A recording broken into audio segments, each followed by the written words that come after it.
염려하는 버릇을 방치하지 말라. 염려하는 버릇을 방치하지 말라라는 제목으로 하나님 말씀 증거하도록 하겠습니다. 우리가 믿음으로 구원받는다라는 얘기를 합니다. 그런데 사실은 믿음이라는 것이 선명하게 와닿지는 않습니다. 그저 이렇게 말로 설명할 때는 이해가 되는 것 같지만 곧 뭔가라 그렇게 혼돈이 될 때가 있습니다. 그래서 믿음이 무엇인지를 하나님께서 이렇게 모델을 통해서 알려주시는 것입니다. 아브라함이라는 모델을 통해서. 그러니까 그림원으로 설명해 주는 겁니다. 아브라함의 이런 것들이 믿음이다. 우리도 믿음을 갖는 시간이 되기를 원합니다. 믿음의 시작이 뭐라 그랬습니까? 말씀을 들으면서부터 믿음은 시작이 됩니다. 말씀은 씨고 생명이기 때문에 그렇습니다. 그러니까 말씀을 들어야 말씀이 씨기 때문에 그때부터 자라나기 시작한다라는 것입니다. 그래서 하나님 관점에서는 믿음이라 그러고 인간 관점에서는 동전의 양면 같다 그랬죠. 순종이다. 순종과 믿음, 동전의 양면 같은 것입니다. 그런데 믿음을 가지고 있다 할지라도 기근을 만납니다. 기근이 뭡니까? 일종의 우리가 당하는 모든 어려움들, 고난 이렇게 말할 수 있습니다. 고난이 올 때 믿음으로 반응해서 이기라는 거예요. 그런데 아브라함은 실패했죠. 불순종해서 애굽으로 내려갔다가 그러니까 말씀 따라가지 아니하고 자기 답을 따라갔다가 결국은 생고생하고 그 다음에 뭐 시간도 잃어버리고 또 건강도 잃어버리고 또 피폐해지게 되는 뭐 그런 일들이 벌어지게 된다는 것입니다. 우리가 그래요. 말씀 따라가지 아니하고 자기 답을 따라가면 꼭 이런 일이 벌어지게 된다는 것입니다. 하나님께서 도와주심으로 말미암아 이제 원위치 됐습니다. 그래서 믿음 따라서 했던 모든 일들은 다 헛수고입니다. 그래서 전도서에서 뭐라 그래요? 이걸 헛됨 그러잖아요. 지금 13장 1절부터 4절까지 나오는 얘기가 뭐냐? 그 아브라함이 불순종해서 애굽으로 내려갔을 때의 모든 과정이 다 헛수고였다라는 거예요. 다시 원점으로 돌아오더라. 그래서 처음 가나안에 도착했을 때 그 나무에 가서 예배 드리는 것으로부터 다시 시작을 합니다. 우리도 마찬가지예요.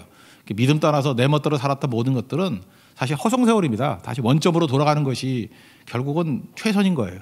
그러니까 빨리 돌이켜서 다시 시작할 수 있는, 다시 하나님 앞에서 예배로 믿음으로 시작할 수 있는 하나님 백성 되기를 바랍니다. 1절부터 4절까지 한번 읽겠습니다. 시작.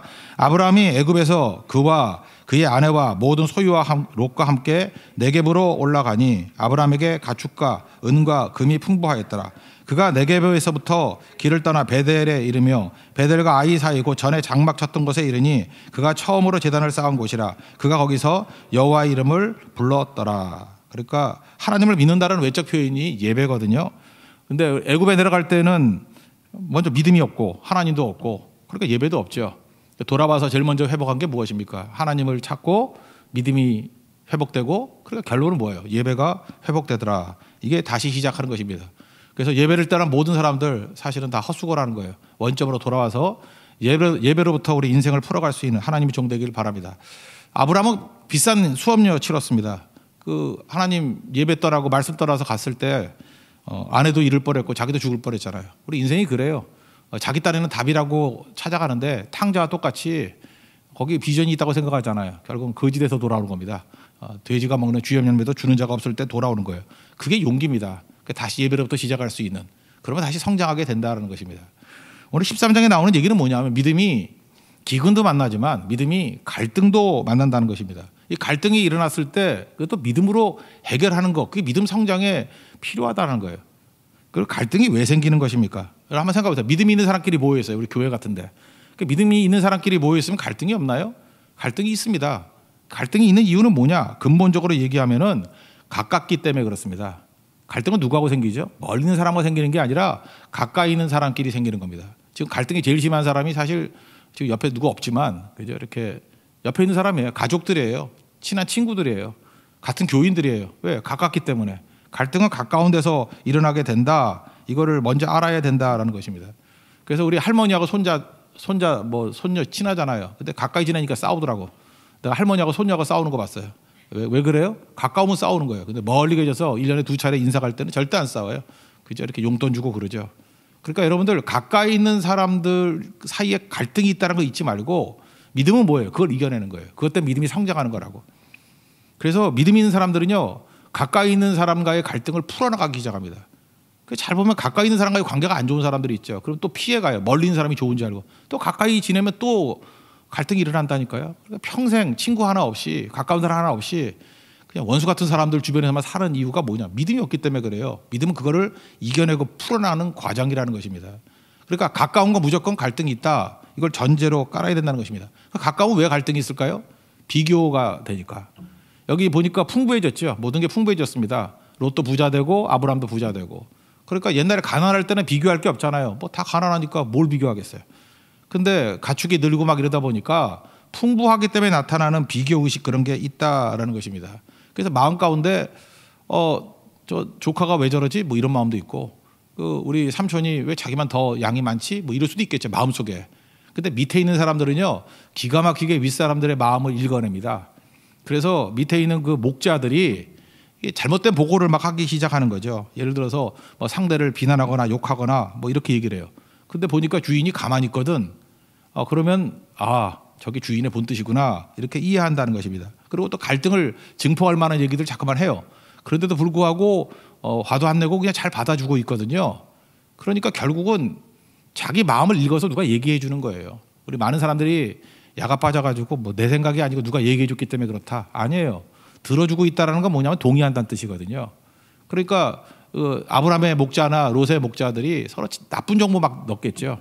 왜 그래요? 주인의 마음이 아마 그런 것들이 있지 않았을까 이렇게 생각했기 때문에 그렇다는 것입니다. 그래서 겉으로 드러나기는 아브라함의 목자와 롯의 목자가 싸우는 대리전이에요. 사실 대리전이라는 건 없습니다. 본심이 있기 때문에 그래요. 우리도 야가 빠지고 악하기 때문에 사실은 본심을 속이고 안 그랬다 그러고 대리전 하는데, 대리전이 벌어지고 있다는 사실 자체가 내 마음 가운데 비교의식에 의한 시기 질투가 있기 때문에 그런 일이 벌어지게 된다는 것입니다. 오늘 7절 한번 읽겠습니다. 시작.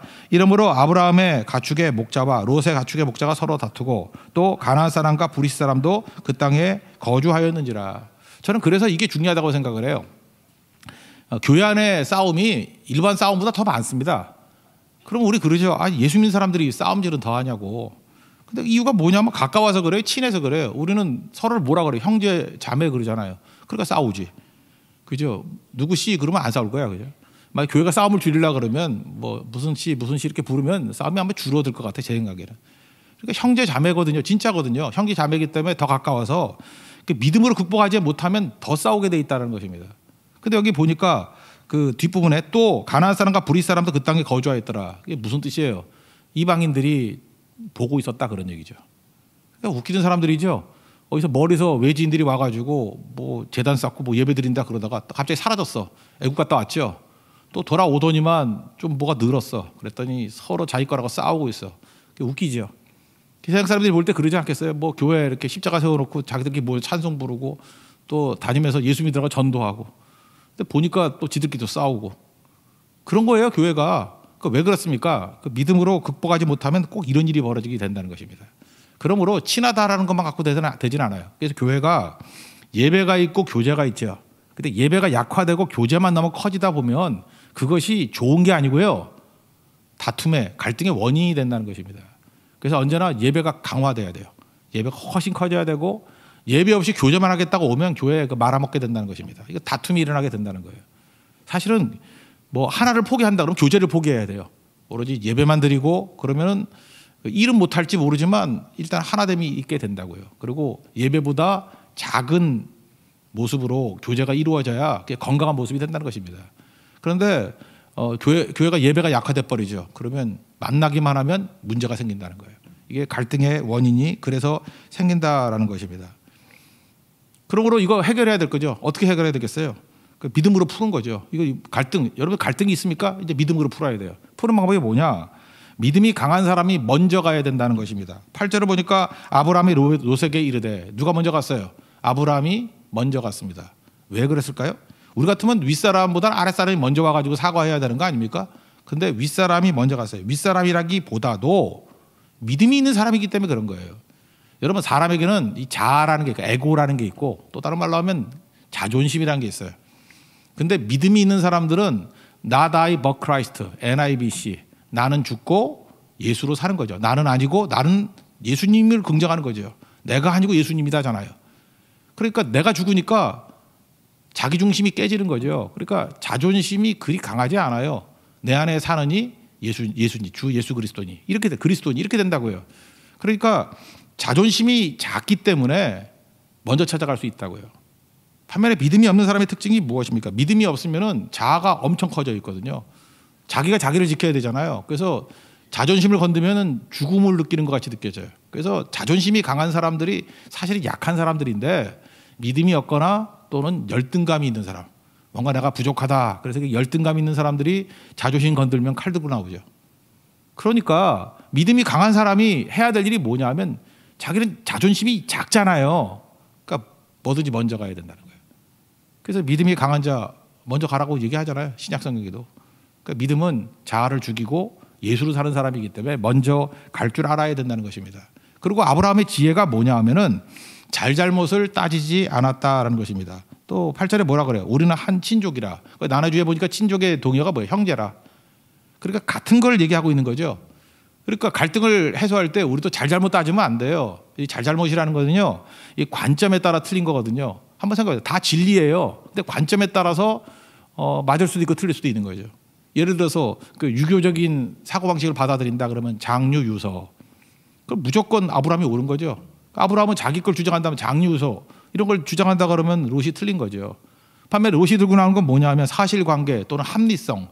시대가 어느 때인데 무슨 그 장유유서 따져. 사실관계를 따져야 되고 합리성을 따져야지. 그럼 또 롯이 맞을 수도 있는 거라고요. 그러면 선악과가 돼버리는 거죠. 서로 나는 선이고 너는 악이다. 그래서 갈등이 있을 때 우리 뭐 삼자 대면에서 따져보자 이래서 해결되는 거 아니라고. 그거 바보나 그러는 짓 하는 거예요. 그 믿음이 있는 사람들 어떻게 나간다고요? 우리는 한 친족이다, 한 형제다. 지금식으로 표현하면 뭐예요? 우리 크리스찬 아니냐? 우리가 한 주님을 섬기는 자 아니냐? 우리 크리스찬이라는 얘기 무슨 얘기입니까? 예수님이 그랬잖아요.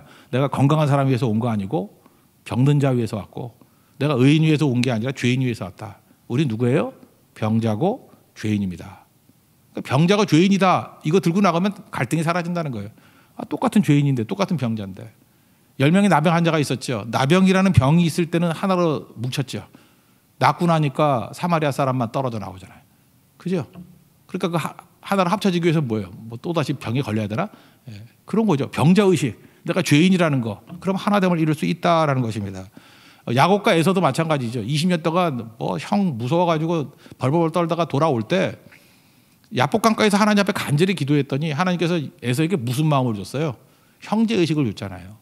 그러니까 야곱을 보는 순간에 뭐 잘잘못 따지지 아니하고 창세기 33장 4절 뒤에 나오는데 에서가 달려와서 그를 맞이하여 안고 목을 어긋맞추고 입 맞추고 서로 울었다. 형제죠. 형제를 본 거예요. 그러니까 다 녹아버리잖아요. 지금도 보면요, 따지겠다고 나오는 사람이 사실은 갈등의 원흉입니다. 원흉. 따진다고 되는 거 아니에요. 믿음 있는 사람이 먼저 해야 되고 잘잘못 따지지 않냐고 공통적인 거. 죄인이다, 병자다, 우린 크리스찬이다, 우리는 형제다, 친족이다. 이거 들고 나가면 된다는 것입니다. 그리고 결정적인 해결책이 뭐냐면 이거죠. 가장 강력한 해결책. 저는 이거라고 생각합니다. 뇌가 좌하면 나는 우하고 뇌가 우하면 나는 좌하리라. 여러분 이거 붙들면 돼요. 갈등이 올 때마다 이게 답이에요. 모든 갈등이 올 때마다 뇌가 좌하면 나는 우하고 뇌가 우하면 나는 좌하리라. 이 원칙이에요. 이게 믿음의 해결 방식이라는 것입니다. 이걸 먼저 말할 수 있는 사람은 어떤 마음이 있는 거죠? 집착이 없어요. 그죠? 내 이익과 내 뜻을 관찰하겠다는 집착이 없어요. 내 주의 뜻대로 행하시옵소서. 그거 아니에요? 맡기는 거 아니에요? 집착이 없어요. 그러니까 무슨 얘기예요? 불안하지 않은 거예요. 왜? 주님께 맡겼기 때문에. 주님이 나를 인도해 주실 것을 믿기 때문에. 그게 믿음이잖아요. 그래서 믿음이 있는 사람만이 맡길 수 있고, 믿음이 있는 사람만이 집착하지 않을 수 있고, 믿음이 있는 사람만이 불안하지 않습니다. 근데 이렇게 맡기지 못하는 이유가, 내가 좌하면 나는 우하고 우하면 좌하리라. 이거 말도 못하는 사람. 이유가 뭐예요? 믿음이 없기 때문인데 이유가 뭐죠? 맡기지 못하기 때문에. 그래서 마음에 불안이 있는 겁니다. 불안. 사실 불안이라는 건 두 가지로 형성되어 있거든요. 불안의 한쪽 측면은 염려, 또 한 측면은 두려움이에요. 그래서 많은 사람들이 염려하기 때문에 불안하고 두려워하기 때문에 불안하게 된다라는 것입니다. 그런데 특별히 이게 문제가 뭐냐 하면 이 염려나 두려움을 이걸 나쁜 거라고 생각을 안 한다니까요. 작은 염려들이 나쁜 거라고 생각하니까 쌓이는 거예요. 자꾸만 염려가 쌓이다 보니까 지금 오늘 염려하는 것도 문제인데 내일 것까지 지금 염려해. 모레 것까지 염려해. 이게 또 심해지면 어떻게 되냐. 1년 이후를 염려해. 나중에 노후를 염려해. 그 다음에 뭐 우리 자식들까지 그 염려해. 그래서 염려가 막 쌓이다 보면 내가 감당 못할 정도로 염려가 몰려오죠. 그걸 뭐라고? 불안증이라 그래요. 그래서 나이 들어가지면 약 먹는 사람들 있죠. 그 보면은 웃겨요. 그 염려하지 말아야 될 것도 막 염려해. 근데 본인은 심각한 거예요. 더 심각해지면 공황장애 이렇게 된다고. 현실이 아니거든요. 근데 염려로 사는 거예요. 염려가 그냥 몇 톤씩 압사시킬 정도로 눌러버리는 거라고. 그 염려를 갖다가 이렇게 막 허용한다는 것입니다. 그래서 마귀가 쓰는 방식이 뭐냐 하면은 우리를 불안하게 만들어서 마음을 빼앗아 가버리는 것입니다. 예를 들어서 누가복음 21장 34절에 보니까 너희는 스스로 조심하라 이렇게 예수님이 말씀하셨습니다. 그렇지 않으면 방탕함과 술 취함. 여러분들 방탕이라든지 방탕이 뭐예요? 뭐 죄 짓고 사기치고 뭐 이런 거 아니에요? 그다음에 뭐 속이고 방탕, 뭐 술 취하는 거 이런 거는 누가 뭐래도 잘못된 거라고 여길 것 같은데요. 그래서 술도 너무 심하면 알코올 중독되고 그러면 안 되잖아요. 그래서 방탕함과 술 취함 이거는 심각하게 받아들이는 것 같아요. 문제의식하는 것 같아요. 그래서 방탕, 술 취함 이거 조심해야지. 웬만한 크리스찬이면 다 그렇게 생각을 해요. 근데 그 다음에 뭐냐면 생활의 염려로 마음이 둔하여지고 방탕과 술 취함은 경계를 하는데 생활의 염려 이거는 경계를 안 해요. 생활의 염려 이거는요 허용을 한다고. 뭐 염려가 무슨 죄야? 염려할 수도 있지. 뭐 이렇게 생각한다고요. 막 허용을 한다고요. 허용을 하고 놔둔다고. 그러니까 마귀 놀이터가 되는 거예요. 마귀 놀이터가 우리 마음이. 그러니까 실제로는 믿음이 다 무너져 버리는 거라고. 베드로전서 5장 7절 보니까 베드로도 뭐 염려 많이 하던 사람인데 너희 염려를 다 주께 맡기라. 이는 그가 너희를 돌보심이라. 그러니까 염려는 맡기는 거예요. 주님께. 내가 하는 게 아니고. 그러면 주님이 대신 돌봐주신다 그랬죠. 염려하지 말라는 거죠. 그 다음 절이 뭐예요? 5장 8절 유명한 구절 아니에요. 근신하라 깨어라 너희 대적 마귀가 우는 사자같이 두루다니며 삼킬 자를 찾나니. 그러니까 마귀가 우는 사자같이 삼킬 자를 찾기 전에 어떻게 만들어버려요? 염려하는 자로 만들어버려요. 염려하는 자로. 그러니까 염려는 영적인 거예요. 염려는 마귀의 놀이터로 만드는 거라고. 근데 우리 많은 사람들은 염려하는 거를 불신앙인지도 모르고 이게 죄인지 심지어 제가 볼 때 죄예요. 죄. 염려를 막 방치한다고. 염려 방치하면요 인생 망칩니다. 자기 모든 게 다 망쳐요. 그러니까 생활의 염려 이게 무슨 뜻이에요? 살면서 별 생각 없이 허용한 염려 그게 생활의 염려예요. 살면서 별 생각 없이 막 허용하는 거야. 염려를 막 허용해요. 그게 생활의 염려예요. 그래서 둔해지는 거야. 마음이 둔해지고 뜻밖의 그날이 덕과 같이 온대요. 망할 날이지 뭐. 염려하다 망해요. 한번 생각해 보세요. 나이 들다 보면은 이게 사랑으로 포장을 한다고. 예를 들어서 엄마 같으면 이제 자녀가 어디 나가요. 밥 먹고 나가라 그래요. 이거 사랑이지 알아? 염려인데. 밥 한 끼 안 먹다가 나가 죽어요? 그놈들이야 나가서 배고프면 다 사 먹어요. 삼각김밥이라도. 이런 거 염려하지 말라고. 그다음 날씨가 춥대. 근데 뭐 얇게 입고 나가 여자애들이 딸들이. 그러면 야 추운데 옷 입고 나가라. 추우면 나가서 입든지. 지금 왜 그렇게 헐벗고 나가느냐 하면은 뭐 데이트라든지 뭐 멋있게 하려고 아니면 뭐 남자친구가 뭐 자동차 갖고 오든지 뭐 그랬을 거라고. 염려하지 말아요. 그거 쓸데없이 그렇게 할 필요가 없다고. 차 조심해라. 팔순 노모가 저한테 하는 얘기예요. 참 미치겠어요 진짜. 그죠? 근데 나이가 몇 살인데 뭐 옛말이 그대로예요. 그대로. 이게 지금 사랑이에요? 죄송한 얘기지만 이게 염려예요. 염려. 나이가 들면 들수록 염려가 많아지니까 젊은 사람들 뭐라 그래요? 잔소리 좀 그만하라 그러고 또 딴 날 말하면 꼰대질 그만하라 그러죠. 이게 왜 그러냐면 쌓인 거거든. 막 쌓여가지고 염려가 생활의 염려가 돼버린 거예요. 그러니까 나이 들면서 생각보다 여러분 연세 드시면 뭐 걱정도 없을 것 같이 보이죠. 그 불안증 약 먹는 분들 되게 많아요. 그거 아세요? 약 먹고 막 못 견디는 분들이 있어. 왜 그러냐면 70살이면 70년 염려를 다 해. 쌓인 게. 80살이면 80년 염려했던 그 습관이 배어가지고 나이 들었다가 믿음 좋아지는 거 아니에요. 오히려 더 믿음이 파탄되는 경우도 있다고. 왜요? 이 염려를 허용했기 때문에. 젊은 사람도 마찬가지예요. 지금 뭐 20대밖에 되지 않았는데 노인네 같이 쌓인 염려가 있는 사람들이 있어. 별의별 염려를 다 하는 거. 믿음이 없는 거예요. 그래서 약 먹고 맨날 넘어지고 그러는 거 아닙니까? 중요한 게 뭐예요? 염려하지 말라는 거예요. 그죠? 주님께 맡기라. 맡기는 거. 이게 중요한 거죠. 그러니까 네가 좌하면 나는 우할 수 있고 우하면 좌할 수 있다. 다 맡겨버린다 그 얘기 아니에요. 나는 집착하지 않는다. 주께서 나를 이끌어 주실 것이다. 여러분 염려하신 분들 알죠? 염려하면 할수록 뭐예요? 그게 사실 자아거든. 내가 풀겠다는 거 아니야. 얘가 지금 추우면은 안 돼. 그러니까 내 잔소리로 내 이 강한 어조로 내 뜻대로 만들겠다는 거 아니에요? 그 나이 들다 보면 나중에는 뭐 먹는 것도 자기가 다 결정해. 이거 먹으면 몸에 좋다 나쁘다. 자기가 하나님이야. 이거 먹으면 좋은 음식, 이거 먹으면 나쁜 음식. 자기가 다 결정해. 나갈 때 이 옷 입어야 되고 저 옷 입어야 되고 뭐 해야 되고 뭐 해야 되고. 그러니까 세상의 모든 짐을 다 자기가 짊어지고 가는 거예요. 근데 그게 불신앙이지를 모른다고. 그냥 내팽개치고 잠이나 자요. 잠이나. 예배드리고 주의 일 열심히 하고 그의 나라와 그의 의를 구하고. 근데 우리가 사랑으로 포장됐기 때문에 이게 위험한 거라. 이게 뭐예요? 생활의 염려라고. 이게 무서운 거죠. 아브라함은 벌써 알고 있죠. 우리 보통 사람 같으면 그러잖아요. 이 아들같이 키운 거 아니에요. 롯을 아버지 하란이 일찍 죽어가지고 아들같이 키웠잖아요. 그 염려로 만약에 관찰됐다 그러면 가긴 어딜 가 임마. 그죠? 그러면서 넌 아들 같은 놈이야. 나 지금 아들도 없잖아. 조금만 참아. 나 죽으면 이 재산 다 네 거야. 얼마든지 타협안을 제시할 수 있죠. 그렇게 안 했다고요. 그죠? 염려하지 않고 맡기잖아요. 이게 너무너무 중요한 내용이라는 것입니다. 그러므로 그래서 이게 놔주지 못하는 사람의 갈등이 그치질 않아요. 그래서 여러분 크리스찬들 보면 이렇게 놔주지 못하는 믿음 없는 크리스찬들 보면 되게 웃기죠. 갈등 생기면은 이걸 놔줄 생각을 안 하고 또 노래 부르지. 당신은 사랑받기 태어난 사람. 막 눈물도 찔찔 흘리고 막 좋아진다 그래요. 그리고 또 싸우고 또 당신은 사랑받기 태어나 또 싸우고. 그 왜 그래요? 그 생활의 염려로 살아가는 사람이기 때문에 그래요. 맡겨야 된다고. 여러분 주님께 맡겨서 이제 염려로 살지 아니하고 하나님의 인도하시는 믿음으로 이길 수 있는 우리 하나님의 종 되기를 바랍니다. 그래서 우리 삶의 모든 부분들 지금도 허용하세요. 너가 좌하면 나는 우하고 우하면 좌하리라. 그건 풀립니다. 그 다음에 내용이 이제 그거예요. 이제 롯의 선택에 대해서 롯의 관점에서 한번 좀 보자고요. 롯은 말씀을 들은 게 없어요. 말씀 따라온 게 아니고 그러니까 이 사람 믿음이 아니죠. 아브라함 따라왔어요. 삼촌 따라왔어요. 그러니까 사람 따라오면 언제나 이게 무너지게 돼 있는 거죠. 그리고 그 삼촌 따라서 잠시 애굽에 갔었죠. 애굽에 갔었는데 애굽이 너무 좋았는가 봐. 그래서 이 롯은 마음속에 애굽이 최고예요. 애굽이 비전이에요. 애굽 비전을 가지고 있어. 그래서 애굽에서 돌아올 때 삼촌이 가니까 따라왔지만 왜 가나 그런 생각이 들었는가 봐.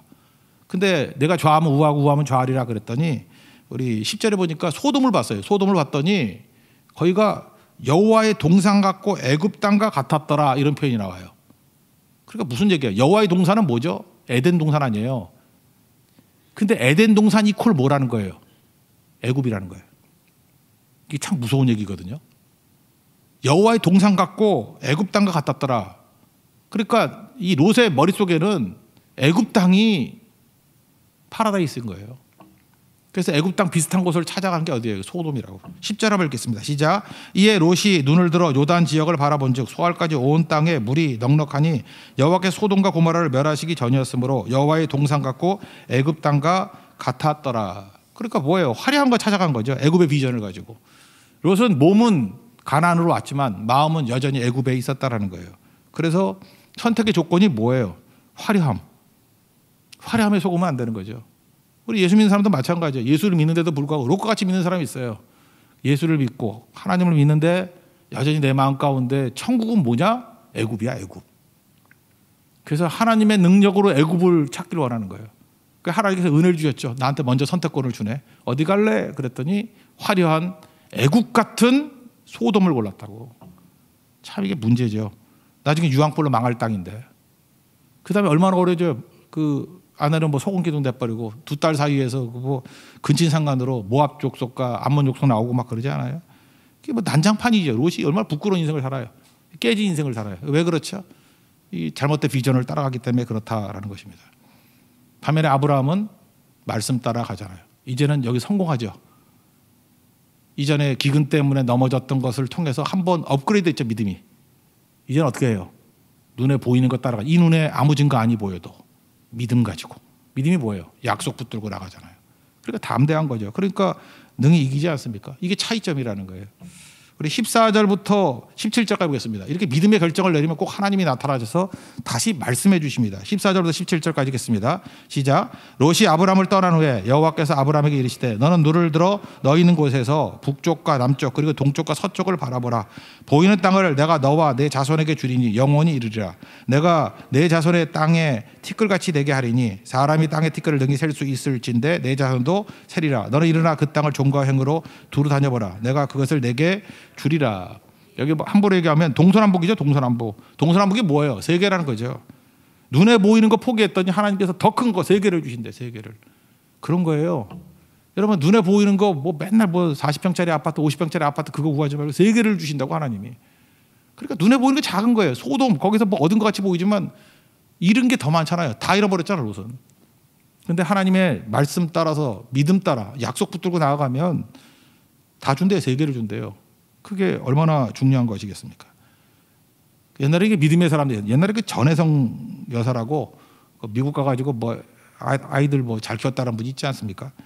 섬기는 부모는 자녀를 큰 사람으로 키운다 뭐 이런 얘기. 그래서 덕승제, 덕이 재는 걸 이긴다 뭐 이런 말도 했고 그 유명했던 분인데 돈이 없으니까 아이들은 잔뜩 키워놓고 뭐 그러니까 믿음으로 키운 거예요. 그러니까 뭐 해줄 게 없잖아.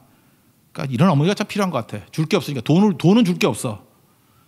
그랬더니 이제 애들 앉으라 그러더니 내가 너희들이 주겠다 그러고 이렇게 세계지도 있죠. 세계지도 이렇게 가위로 오려가지고 큰 애한테는 북미 쪽 잘라주고 이거 너 가져라. 딸한테는 잘라가지고 동남아시아 너 가져라. 또 아프리카 잘라 너 가져라. 그랬대요. 그랬더니 진짜 그대로 뭐 돼가지고 거기에 뭐 가서 뭐 중요한 역할을 하게 됐다고. 그 여자 아브라함이죠. 그게 믿음의 믿음. 당장 손에 잡히는 게 아니라 할지라도 하나님이 약속하신 걸 주신다는 거죠. 내가 이거 놓고 기도했다고. 그게 비전이라고요. 우리는 말씀을 주는 거죠. 말씀을. 그죠? 말씀 붙들고 나가면은 항상 최선이 되고 승리할 수 있다는 것입니다. 우리가 불안한 이유가 뭐예요? 사실은 나를 믿기 때문에 그런 거 아니에요? 내가 나를 지킨다는 거 아니에요? 염려, 두려움 다 내가 나를 지키는 거. 그러니까 허용을 못하는 거 아니에요? 집착하는 거 아니에요? 내가 나를 지켜야 되기 때문에. 근데 하나님께 맡겨버리면 하나님이 나를 지켜주시는 거 아니에요? 그러니까 담대함이 있겠죠.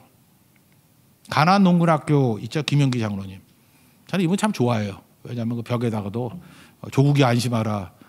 내가 기도한다. 뭐 참 담대한 분이죠. 내가 기도하면 이 조국도 문제 없다. 뭐 그랬던 분이고 저는 영향을 참 많이 받았어요. 근데 김영기 장로님의 얘기 가운데 그런 게 있어요. 당시에 대통령이 이제 박 대통령인데 지금 대통령보다 훨씬 권위주의적인 대통령이죠. 지금도 대통령이 뭐 만만치 않고 무서운 분이지만 옛날에 그 당시 대통령은 뭐 생사 여탈권이 있는 분이었어요. 말 잘못하면 죽기도 하고 막 그랬던 그런 시대잖아요. 뭐 우리 못 살 때. 그때 이제 가나안 농군학교를 아마 들렸는가 봐요. 대통령이 이렇게 지나가다가 수행원들하고. 그랬더니 밥을 먹잖아요. 거기 한 밥 한 먹어보자. 소문 듣고. 그랬더니 남겼대요. 저도 가나안 농군학교 여러 번 갔었지만 남기면 안 되거든요. 남겼대. 근데 우리 한국 사람이 되게 잘해요. 밥은 다 먹어도 반찬은 남기잖아요. 그랬더니 그 김영기 장로님이 오셨더니 대통령한테 그러더래요. 왜 남기셨습니까? 그랬더니 수행원들이 막 쫄아가지고 아니 지금 대통령한테 저러면 안 되는데 라고. 그랬더니 김영기 장로님이 그러더라는 거예요. 우리는 한 번에 밥 먹을 때 600명이 먹습니다. 근데 설거지는 우리 며느리 3명이 다 해버립니다. 이렇게 당기면은 설거지 어떻게 하냐고. 잔반 남아서 힘들다고. 그리고 우리나라가 못 사는 나라인데 이렇게 낭비해가지고 언제 가난을 벗어날 수 있고 언제 당시에 조국의 중흥이라는 말만 있었는데 언제 조국이 중흥하겠냐고. 근데 대통령이 그걸 좋게 받아들였는가 봐요. 알았다고. 그래서 거기서 다시 퍼먹었대 다. 근데 거기서 감명을 받았는가 봐요. 돌아와가지고 그래 이게 나라 살 길이다. 그래서 옛날에 권위주의 시대니까 공무원들 다 저기 들어가. 그래서 가나안 농군학교 그때 정신없었어요. 그냥 공무원들이 다 가서 한 번씩 후련받고 나오느라고. 그때부터 이제 나온 게 새마을운동이라 그러잖아요. 거기서 새마을운동. 얼마나 못 살았는지 대통령이 선물을 줬대. 선물 준 게 뭘 줬을까요? 상상을 해보세요. 뭘 줬겠어요? 리어카 20대를 줬대요. 리어카 모르세요? 이렇게 밀고 다니는 거. 지금도 있죠, 리어카. 리어카 20대를 줬는데 당시 그게 최고 선물이었어요, 리어카가. 그런데 김영기 장로님이 한 대만 받고 19대를 돌려보냈대요. 점심 식사 비용으로는 한 대로 충분합니다. 감사합니다. 그리고 이 19대는 더 힘든 농촌에 보내해 주십시오. 당시에는 농촌의 그 리어카 하나가 지금의 자동차만큼 가치가 있는 거라고. 우리나라 진짜 못 살았어요. 60년대 정말 못 살았다니까요. 정말. 그 필리핀 뭐 난민들이 있는데 있잖아요. 그 판자촌들 우리 맨날 말레이시아나 뭐 이렇게 가보잖아요. 막 아이들이 막 놀리면서 저런 데서 어떻게 살아 그랬더니 내가 어렸을 때 그 청계천 판자촌 모습하고 똑같아 거기. 우리 그러고 살았어요 우리나라. 그러니까 리어카 하나가 중요한 거죠. 그렇게 못 살던 나라였거든요. 그런데 이 얘기 듣고 일어서잖아요. 제가 볼 때 대통령의 마음을 뒤바꾼 것도 김영기 장로님의 믿음이야. 이렇게 담대함이 어디서 나온 거예요? 이분은 불안하지 않아요. 불안하지 않은 이유가 뭡니까? 믿음이 있기 때문에. 하나님 앞에 서 있으니까 당당한 거죠. 염려하지 않아요. 하나님 앞에 담대함으로 나아가잖아요. 우리가 사람이 결정한다고 생각하니까 그냥 사람이 뭐라고 그러는지 사람 시선 의식하고 사는 거지. 결정은 하나님이 하시는 거예요. 뭘 사람을 두려워해요? 그렇지만 여기서 잊지 말아야 될 게 뭐냐면 여기 보세요. 아브라함이 이렇게 조카 롯과 얘기하면서 조카 롯에게 상처를 준 적이 있습니까 없습니까? 없어요. 믿음의 사람은요 속에 독이 없어요. NIBC, not I, but Christ. 내 안에 예수님이 계시기 때문에 독도 없고 상처도 없어요. 우리 같으면 어떤 사람은 그래. 양보를 하긴 하는데 다 양보를 해요. 그러니까 마지막으로 한마디만 하고 갈게. 근데 독이 막 나와. 근데 아브라함은 지금 롯에게 상처를 준 게 하나도 없죠. 도끼도 없고 독도 없고 상처도 없고. 김영기 장로도 마찬가지예요. 당시에 서슬이 포럼 대통령을 할지라도 말을 해도 그 안에 뭐가 없어요. 독이 없는 거예요. 상처가 없는 거예요. 비아냥이 없는 거예요. 그러니까 받아들이잖아요. 저는 우리 크리스천들이 참된 믿음을 가지고 이 독이 다 사라지기를 원합니다. 이 도끼가 사라지기를 원합니다. 상처가 사라져야 돼요. 이 말을 이렇게 톡하게 하는 사람들 보면 자아가 강해서 죽지 않은 내가 있기 때문에 그래요. 결국 거기서 담대함이 나오는 거예요. 주님께 맡길 줄 아는 우리 하나님 종 되기를 바랍니다. 그리고 이 음성 듣고 다시 뭐예요? 나는 말씀 따라 삽니다. 나는 세상 가운데서 돈을 쌓는 사람이 아니라 제단을 쌓는 사람입니다. 예배 드리는 사람입니다. 하나님 믿는 사람이다를 재천명합니다. 이제 믿음으로 승리했죠. 기근에서는 실패했지만 갈등에서는 믿음을 사용해서 승리했습니다. 그래서 제단을 쌓아요. 믿음의 승리죠. 18절 다 같이 읽겠습니다. 시작. 이에 아브라함이 장막을 옮겨 헤브론에 있는 마므레 상수리 숲에 이르러 거주하며 거기서 여호와를 위하여 제단을 쌓았더라. 여러분 바벨탑 쌓듯이 돈 쌓지 말고 여러분 제단을 쌓을 수 있는 믿음의 종 되길 바랍니다. 그러면 큰 힘으로 최종 승리하게 된다는 것입니다. 오늘 얘기가 뭐예요? 믿음은 이렇게 커가는 것이다.